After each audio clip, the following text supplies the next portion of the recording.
I caught him at work one day, myself, in the castle ditch where the foxglove grows, a wrinkled, wizened, and bearded elf, spectacles stuck on his pointed nose, silver buckles on his hose, leather aprons, shoe and lap, rip-rap, tip-tap, tic-tac-too.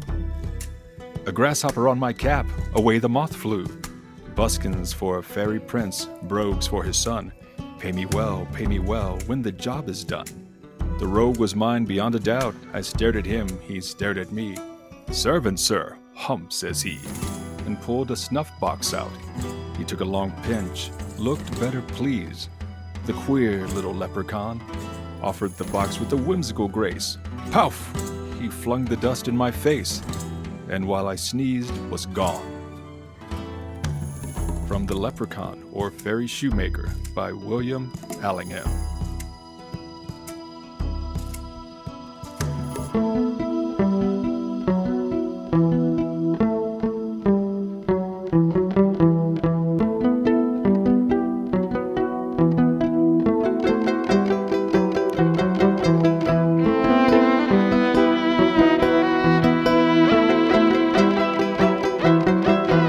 Hello to all you lovely folks out there in the wild hinterlands. It's Roq, and as always, I'm here with Max. And on this lovely St. Patrick's Day, we're going to be your guides as we walk the green hills and drink loads of Irish whiskey and Guinness in search of the little people. Hey, welcome everyone. In addition to drinking loads of delicious whiskey, Roq and I are going to debate and discuss our way through all things paranormal, monstrous, and most importantly, fun.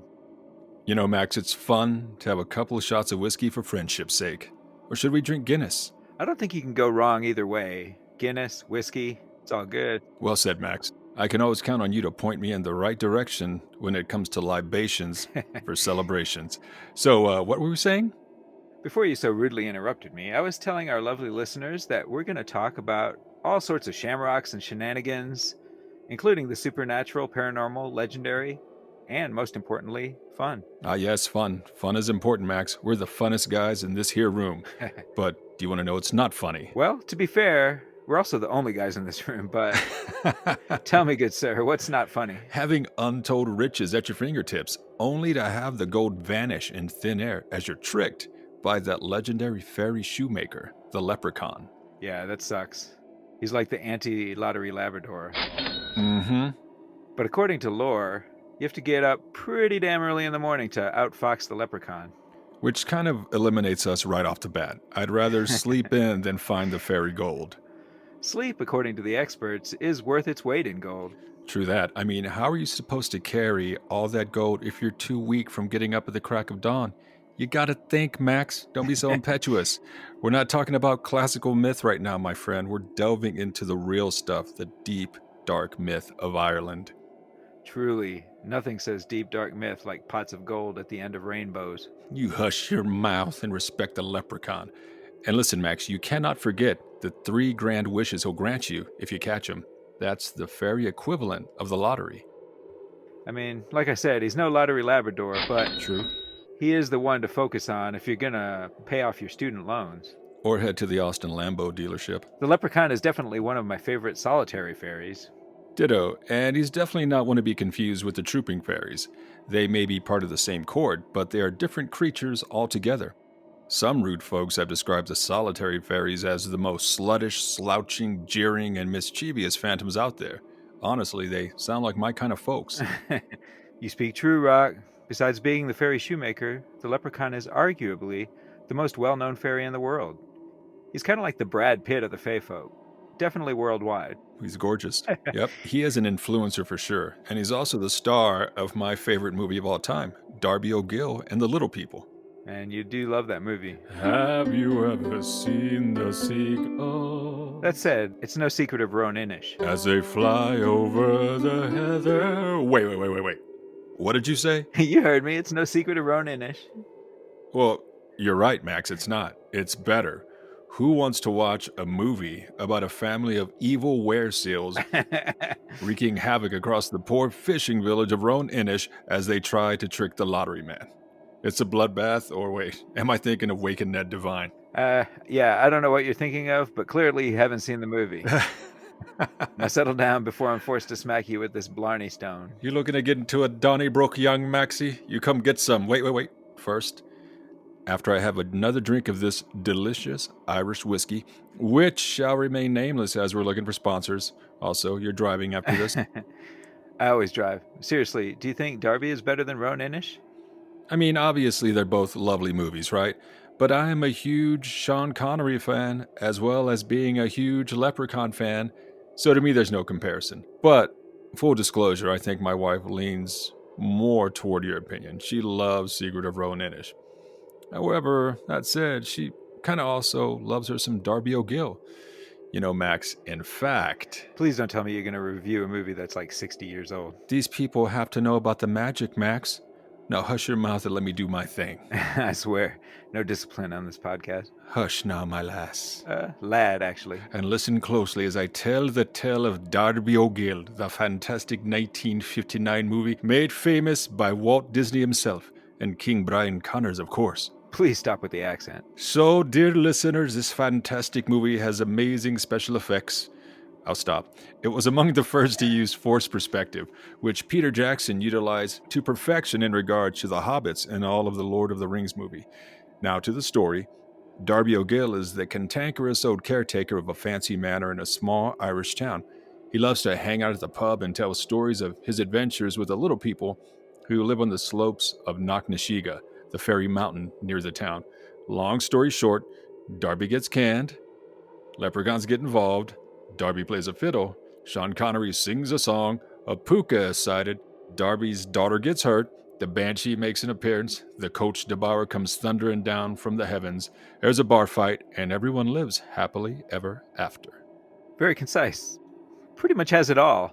It's like the normal Saturday night in Ireland. One can only hope, and we will test that theory when we make our trek across the pond to the Emerald Isle. That we will. Shall we move on? There's nothing stopping us. Shall we speak of his origins, the first mention of leprechauns? Lead on. He was first mentioned as a Lucorpan, small water sprites in the tale of Fergus MacLeody, ancient king of Ulster. Story goes that he, the king, wakes up on a beach and is being dragged into the water by these small Lucorpans. He captures them, and in turn they grant him 3 wishes. Solid beginning for the leprechaun, though he seems to have lost his identity as a water-based sprite. True enough. Let's get into some specifics about the leprechaun. Go on, good sir. Now, regionally, he's known under a few different names. In Tipperary, he's known as the Lurigadon. In County Cork, he's sometimes called the Clurican, the Luricane in Kildare, and the Lurican in Kerry. Those are thundering good pronunciations, Maxie. We can only hope.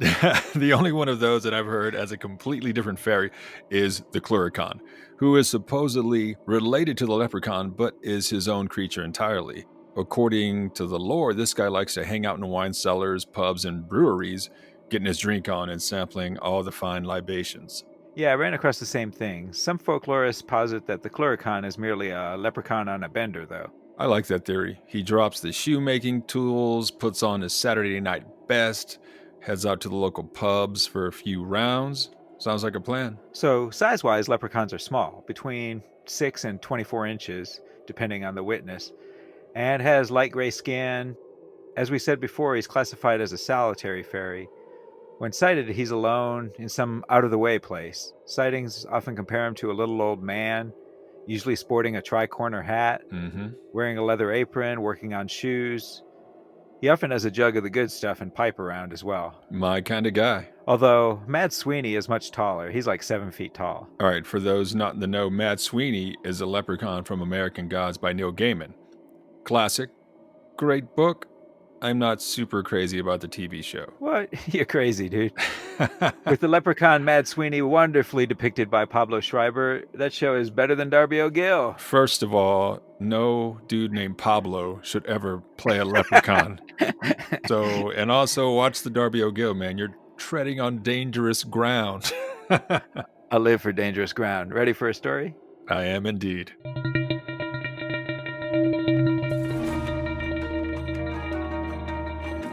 One fine day, Billy Fitzpatrick was out walking when he heard a soft tapping coming from a nearby hedge. Cautiously, he looked inside. In it, he spotted a little old man wearing a leather apron, diligently working on a tiny shoe with a small hammer. Beside him was a nice brown jug and a small pipe. Fine things, in Billy's opinion. Now, Billy had heard legends of the leprechaun, but faith, this was the first one he'd ever seen. Moving like a cat, while never taking his eyes off the fairy shoemaker, Billy was only a few inches from the fairy when he politely said, "God bless the work, neighbor." The leprechaun didn't seem surprised one bit, but kept working on his shoe while never looking up at Billy. "Good day to you, Billy Fitzpatrick." "Might I ask what's in the jug?" Billy asked. "Good beer made from heather tops," answered the leprechaun. Billy laughed, thinking it was a great joke, but the fairy seriously explained how the Danes had taught his family the ancient art of brewing heather beer. Never one to turn his back on a good beer, Billy asked if he might try some. The leprechaun shook his small fist at Billy. "Listen, young man. You should be at home tending the cattle. Even now they're breaking into the orchard, trampling all over your poor father's fruit." Billy almost turned around and ran, but caught himself, never taking his eyes off the fairy. "You won't get away so easily, sir," he said, as he grabbed the little man roughly. "Now I'll have your gold. Where is it?" The leprechaun sighed sadly, and then led him over some very rough country before they came to a field of ragwort plants. "If you dig under this plant, you'll find all the gold I have, you blackguard." Billy, of course, had brought no shovel, so he tied his red garter to the plant and began his run home for a shovel with dreams of riches in his head. "You won't be needing me anymore, will you?" the leprechaun asked, still in Billy's grip. "I guess I won't," said Billy, and put the little man down. "You can go now." When Billy returned to the field with a shovel, his dreams of gold were dashed, as every plant in the field had a bright red garter tied on it. As Billy cursed his luck, he heard the vanished leprechaun's small laughter on the wind.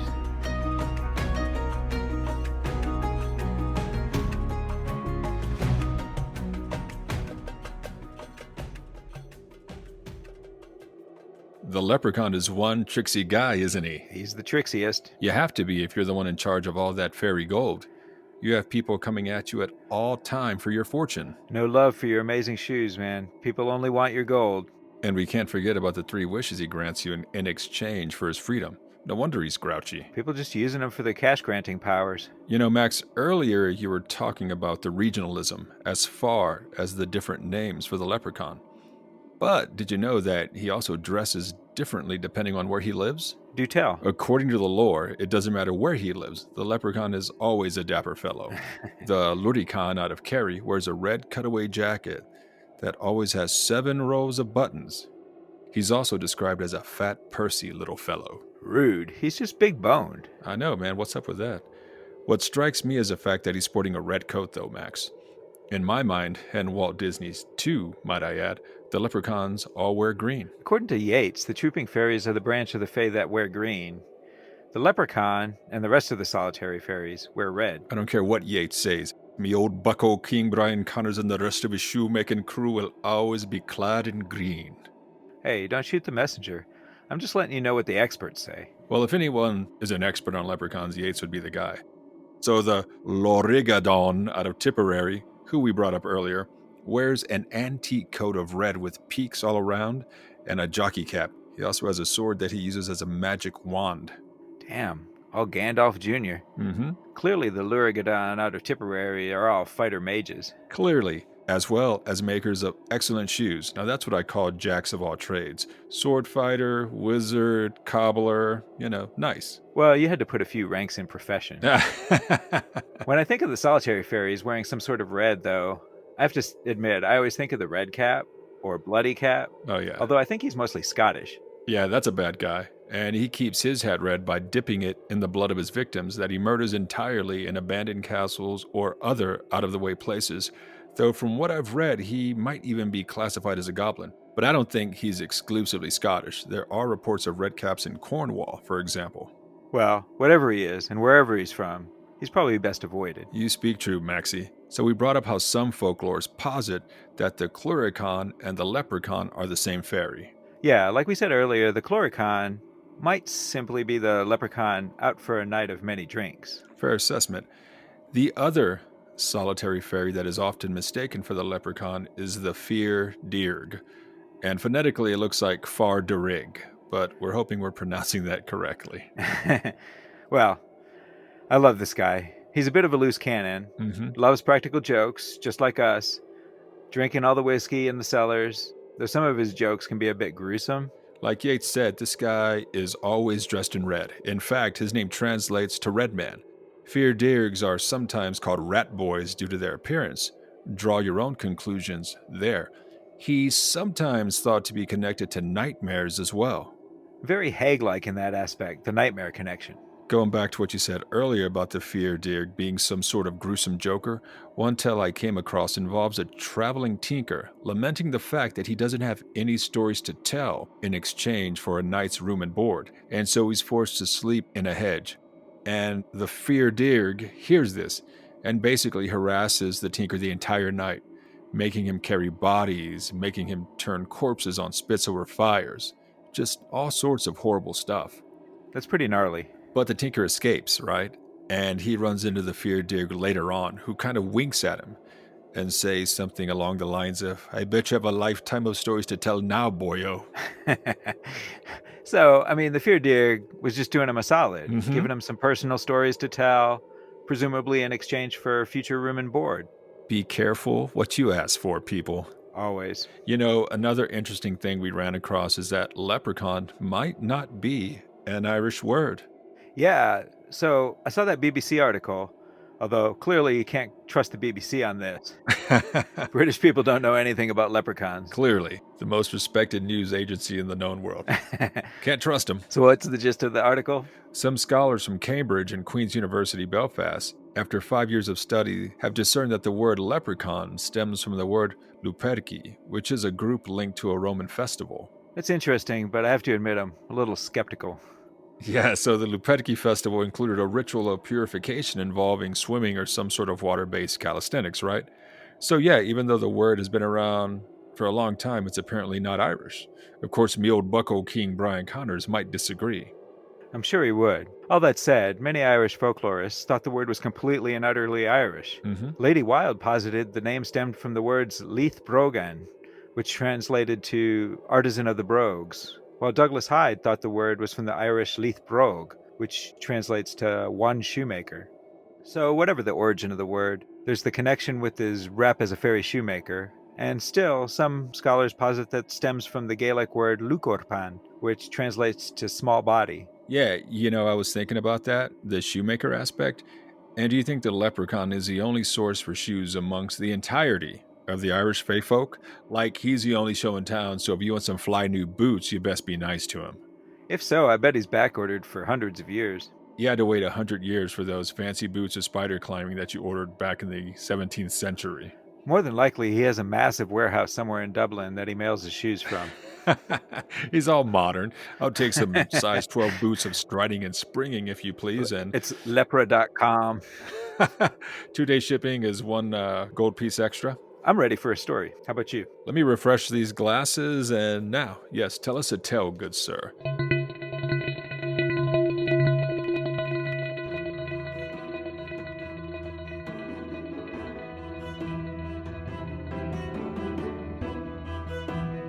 Said Mr. Coote to Molly Corgan as he met her on the road one fine day, close to the old gateways of Kilmallock.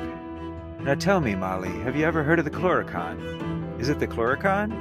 Why then, sure I did, and often enough.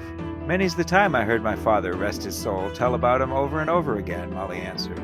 But did you ever see one yourself, Molly? Ah, no, never in my life. But grandfather, my father's father, he saw one, and caught him too. Caught him? Oh, Molly, tell me how that was done. Why, then, I'll tell you, sir. My poor grandfather, you see, was out one day in the bog, drawing home turf, and the old mare was tired after her day's work.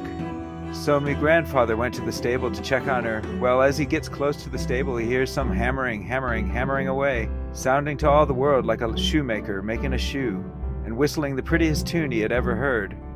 Well, to my grandfather, it had to be the Chloricon, and he says to himself, I'll catch the little fellow if I can, and then I'll have money enough always. So he opens the door quietly, and didn't make a bit of noise in the world that was ever heard. All about the stable did he look, but he could not find the source of the noise, nor did he sight the little man. but never did the whistling or hammering stop. And so he looked on, and finally caught sight of the little fellow in the girth under the mare. And there he was with his apron, a little red nightcap, and the hammer in his hand while he worked on a shoe. So busy was he with his work, whistling and hammering, so loud that he never minded my grandfather, who soon had him caught fast in his hands. "Faith, now I have you," says he, "and I'll never let you go till I get your purse. That's what I want, so give it here, right now." "Stop, stop," says the Clurican. "Stop, stop," says he, "and I'll get it for you." Well me, grandfather opened his hand a little, and the fellow jumped away laughing, and he never saw him again, and he never did get his purse of gold. But the Clurican was in such a hurry that he left the little shoe he was making, and my grandfather was mad enough, angry with himself for letting him go. But that little shoe he found he kept all his life, and my own mother told me she saw it often enough, and indeed had it in her own hand many times, and swore it was the prettiest little shoe she ever saw in all her born days. Love that story. The grandfather keeping the small shoe as proof of his sighting of the Clurican. Pretty cool. But I have a question for you, Max. What's that? I wonder where the leprechaun gets his wish-granting powers from. Very Jinn-like. That's a good question, actually. And his wish-granting powers are only used to secure his freedom, from what we've run across. Yeah, same here. Like, he's not just out in the world granting wishes to every person he comes across. And his fabled gold, the large crocks of gold of legend, are also used primarily to secure his freedom should he be captured by humans. Sensing a pattern here. Yeah, he's really good with the escape mechanisms. I mean, beside him being as tricksy as hell. You know, he appeals to that greedy part of human nature. Uses the fairy gold and wishes to get out of sticky situations. And I can kind of, vibe with that. My parents used to own a grocery store, and if a bully caught me, I'd offer him a free Coke. Worked every time, man. True story. Maybe he doesn't even have gold. He's actually been spreading rumors. Hey, man, that works. Maybe he just presses the easy button in regards of gaining wealth. Why work hard? Let's go find a leprechaun, steal his treasure. I mean, honestly, that sounds way more fun than putting in a soul-crushing 8 hours at the office. Speaking from experience. Heading out to the countryside with a jug of the good stuff, hunting a leprechaun?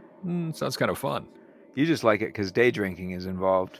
Guilty, and the possibility of untold wealth is also fun. It's kind of an extra bonus. Max, some folklores posit that the gold the leprechaun has is from selling his shoes. So the dude works hard for his money. He didn't just come into his wealth, and this is why he does his best to keep it out of mortal hands. Still, having a few extra crocks of gold sounds fun, huh? Don't be so greedy, Roq.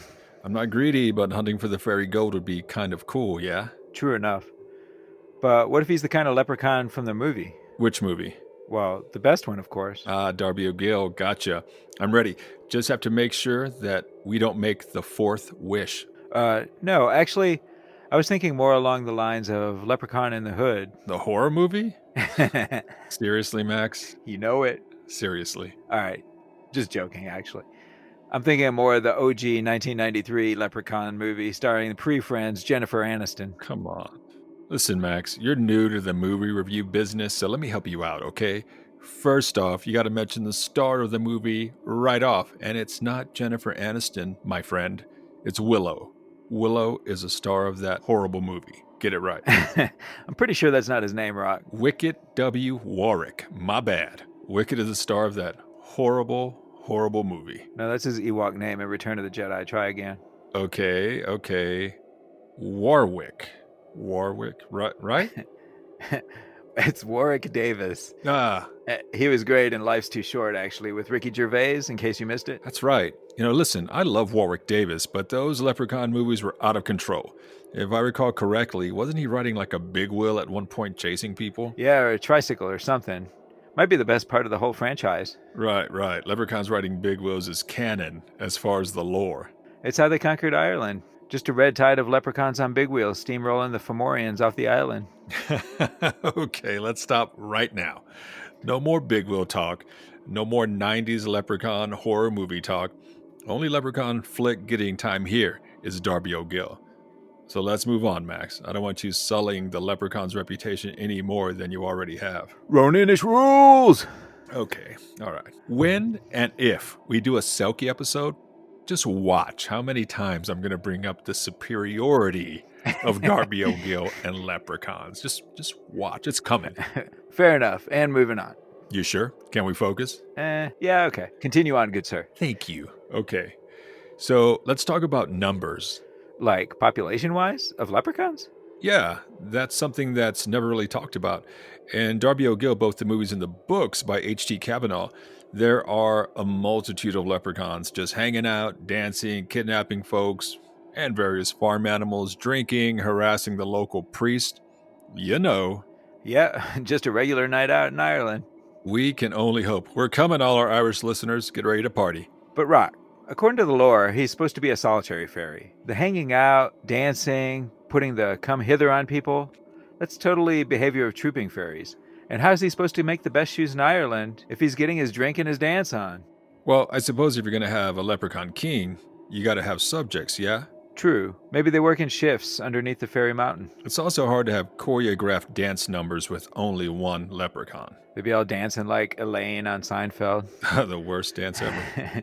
Is dancing part of the lore, though? No more than big wheels. But only fools let rules get in the way of a good story. I'll drink to that. So going back to the possible numbers of leprechauns in the wide world, I did run across a number. Care to take a guess? 47. 236. 236. Who came up with that number? Some Irish governmental agency, I reckon.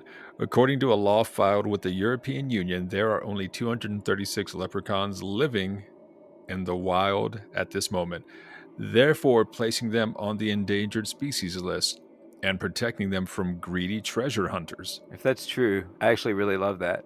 Protect our shoemakers, people. 100%. You ready for a story? All right, I'm ready.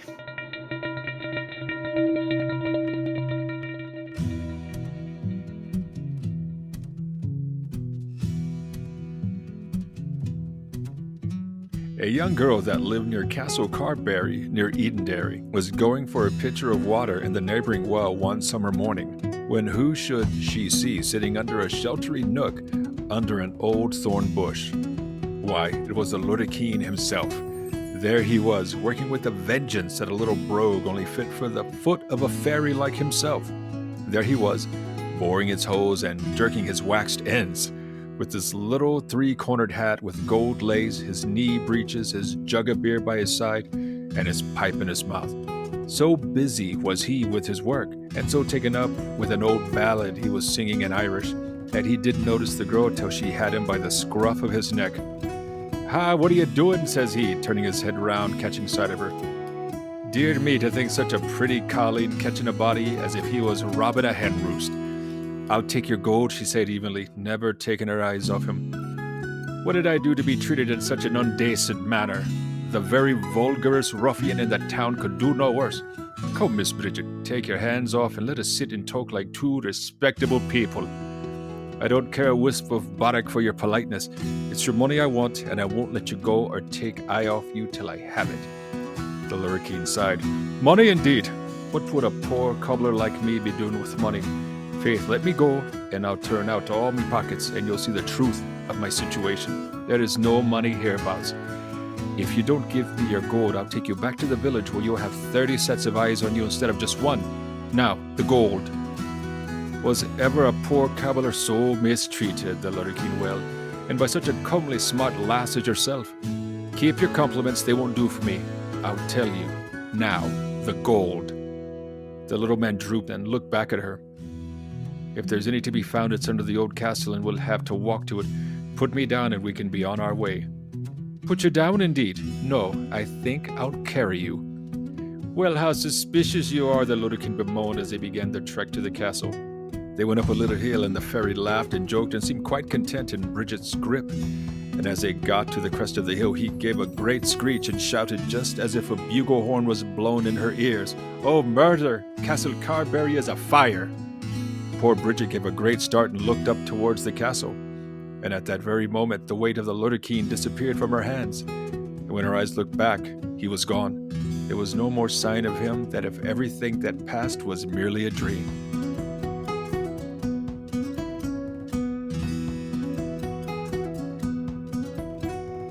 See, now that's super canon as far as the lore.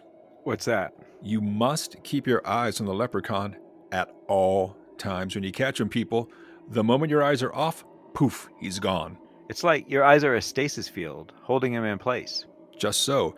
And he'll do anything in his power to divert your attention from screaming and trying to panic you as he did to the girl in the previous story, to inviting you for some snuff, which he inevitably blows in your face, blinding you. So yeah, if you have him, keep your eyes on him. Sound advice. Just don't be too rough with him. He's only doing his job after all. Shoes are important, y'all. Seriously, to all you treasure hunters out there, you don't see the leprechaun bothering you at your job, do you? Give him a break and maybe order some boots from him. I bet he can make some mean cowboy boots. We are in Texas. Boots are kind of the national footwear for the Lone Star State. You are not lying, Max. Some nice leprechaun-made boots. I think those would go for some big money on the eBay. Well, guys and gals, that is going to do it for us this time around. And thanks for hanging out and sharing the Guinness and the whiskey. Yes, we really appreciate it. If you like what we're doing, or even if you don't, please head over to Apple Podcasts or whatever platform you listen to us on and rate and review us. It's super helpful. Appreciate it so much. Max speaks true, y'all. Take that moment. It means so much. The more you rate and review us, the higher we go in the listings and more people listen to us. Everybody wins. Say hi to us on social media as well. Give us a tweet. Find us on Facebook. Visit our website, nightmarespodcast.net, and maybe pick up some cool merch. Agreed. It is the funnest merch. The intro and outro music is by Teresa Joy. Find and follow her at Viobrite, Viobrite, on Facebook and Instagram. And visit her own website at Teresa Joy Music, all one word, and pick up some of her great music. Max, are we done, my man? We're done, right?